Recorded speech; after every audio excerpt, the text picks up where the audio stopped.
राधे राधे। जैसा कि सभी को पता है कि कल वैकुंठ चतुर्दशी है। कल हरि और हरि का मिलन है।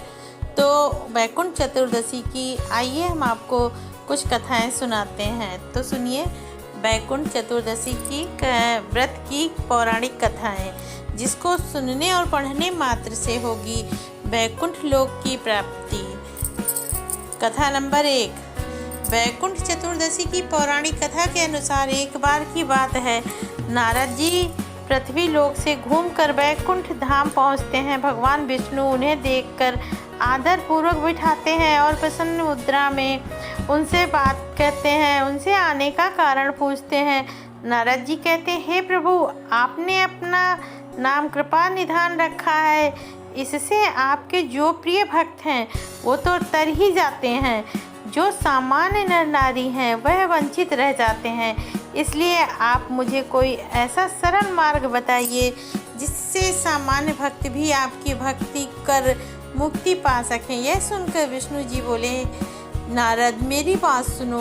कार्तिक शुक्ल पक्ष की चतुर्दशी को जो नर नारी व्रत का पालन करेंगे और श्रद्धा भक्ति से मेरा पूजन अर्चन करेंगे, उनके लिए स्वर्ग के द्वार साक्षात खुले होंगे। इसके बाद विष्णु जी ने जय विजय को बुलाया और उन्हें कार्तिक चतुर्दशी को स्वर्ग के द्वार खुला रखने का आदेश दिया है।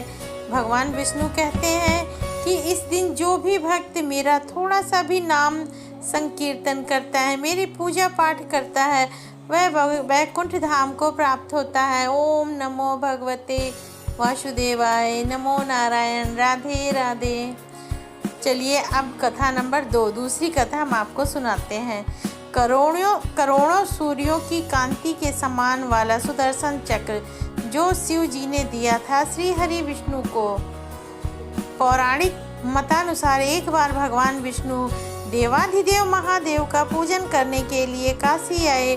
वहाँ मनकड़िका घाट पर स्नान करके उन्होंने 1000 स्वर्ण कमल पुष्पों को भगवान विश्वनाथ के चरणों में समर्पित करने का संकल्प किया। अभिषेक के बाद जब पूजन करने लगे तो शिव जी ने उनकी भक्ति की परीक्षा के उद्देश्य से एक कमल पुष्प कम कर दिया। भगवान श्री हरि को पूजन की पूर्ति के लिए 1000 कमल पुष्प चढ़ाने थे। एक पुष्प की कमी देखकर उन्होंने सोचा, मेरी तो आंखें भी कमल के समान ही है, मुझे कमल नयन लोग कहते हैं और पुंडरीकाक्ष भी कहा जाता है। यह विचार कर भगवान विष्णु अपनी कमल समान आंखें चढ़ाने को प्रस्तुत हुए।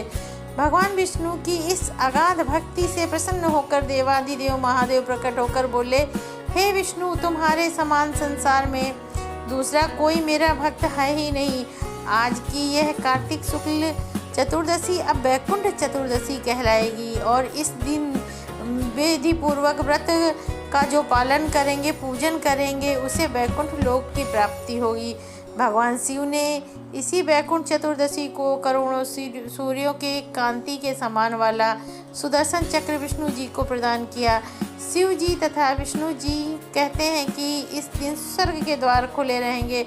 मृत्यु लोक में रहने वाला कोई भी व्यक्ति इस व्रत का पालन करता है, वह अपना स्थान वैकुंठ धाम में सुनिश्चित कर लेता है।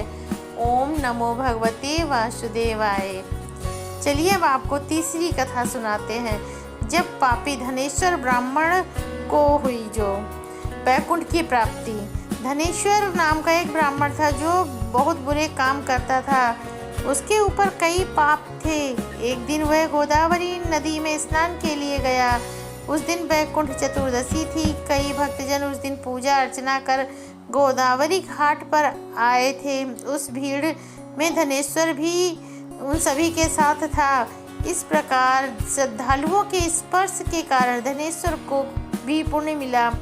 जब उसकी मृत्यु हो गई तब उसे यमराज लेकर नरक की ओर जब जाने लगे, तब भगवान विष्णु ने कहा, यह बहुत पापी है, पर इसने वैकुंठ चतुर्दशी के दिन गोदावरी में स्नान किया है और श्रद्धालुओं के पुण्य के कारण इसके समस्त पाप नष्ट हो गए हैं, इसलिए यह वैकुंठ धाम जाएगा।